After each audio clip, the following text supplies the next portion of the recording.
السلام علیکم ورحمۃ اللہ وبرکاتہ۔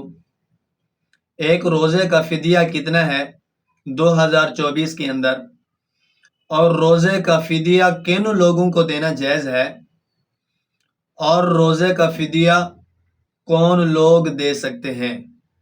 یہ تین مسئلے ہیں۔ ایک مسئلہ یہ ہے کہ روزے کا فدیہ کتنا ہے، دوسرا یہ ہے کن لوگوں کو دینا جائز ہے، تیسرا اہم مسئلہ جو اہم بات ہے وہ یہ ہے کون لوگ روزے کا فدیہ دے سکتے ہیں۔ تو ان میں سے سب سے پہلے ایک روزے کا فدیہ کتنا ہے؟ ایک روزے کا فدیہ ایک صدقۃ الفطر جتنی ہے۔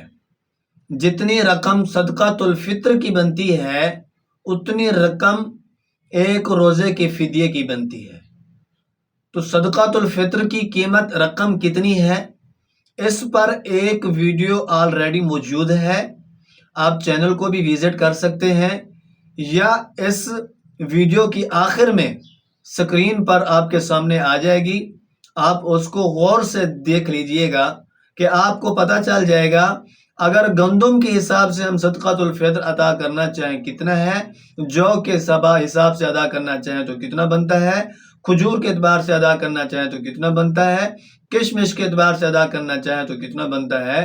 اسی طرح فدیہ بھی ہے کہ اگر فدیہ ہم گندم کے اعتبار سے ادا کرنا چاہیں تو کتنا بنتا ہے، اگر روزے کا فدیہ ہم جو کے حساب سے ادا کرنا چاہیں تو کتنا بنتا ہے، اگر ہم روزے کا فدیہ کھجور کے اعتبار سے ادا کرنا چاہیں تو کتنا بنتا ہے۔ یہ تمام چیزیں آپ کو اس ویڈیو میں مل جائیں گی، جو آپ کو اس ویڈیو کی آخر میں سکرین پر مل جائے گی۔ دوسری بات یہ کہ صدقہ فطر اور روزے کا فدیہ کن لوگوں کو دینا جائز ہے، تو یہ ان لوگوں کو دینا جائز ہے جو زکوٰۃ کے مستحق ہیں۔ جن کو زکوٰۃ دینا جائز ہے ان لوگوں کو صدقہ فطر دینا بھی جائز ہے اور روزے کا فدیہ دینا بھی جائز ہے۔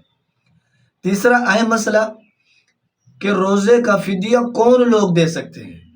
یاد رکھیں، روزے کا فدیہ صرف شیخ فانی پر اور اس مریض پر ہے جس کا مرض روز بہ روز بڑھتا جا رہا ہو اور اس کے ٹھیک ہونے کا اور اس کے مرض کے ٹھیک ہونے کا اندیشہ بھی نہ ہو۔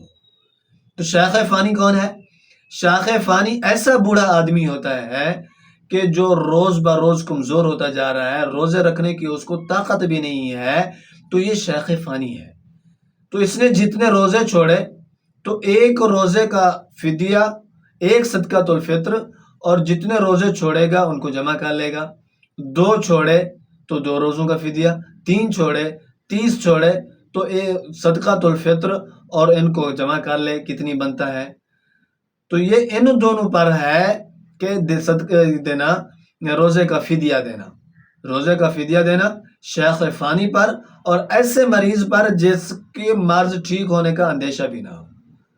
اور ہم لوگ غلطی کر جاتے ہیں کہ جو لوگ رمضان کے اندر ہلکا پھلکا بیمار ہونے کی وجہ سے روزہ چھوڑ دیتے ہیں، یا سفر کے دوران روزہ چھوڑ دیتے ہیں، یا جو اسلامی بہنیں حاملہ ہوتی ہیں، حمل ہونے کی وجہ سے یا بچے کو دودھ پلانے کی وجہ سے روزہ چھوڑ دیتی ہیں، وہ بھی سمجھتی ہیں کہ ہم بھی فدیہ ادا کر دیں گے تو ہمارا فرض ادا ہو جائے گا، کہ ایسے لوگوں کا فدیہ ادا کرنے سے فرض ادا نہیں ہوگا، کہ ان کو لازم ہے وہ اپنے روزوں کی قضا کریں۔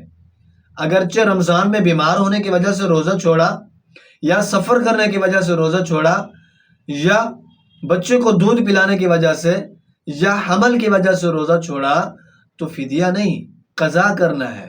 تو رمضان کے بعد قضا کریں گے تب اپنے سر سے فرض اترے گا، وگرنہ فدیہ ادا کرنے سے سر سے فرض نہیں اترے گا۔ امید ہے کہ میری بات آپ کو سمجھ آ گئی ہو۔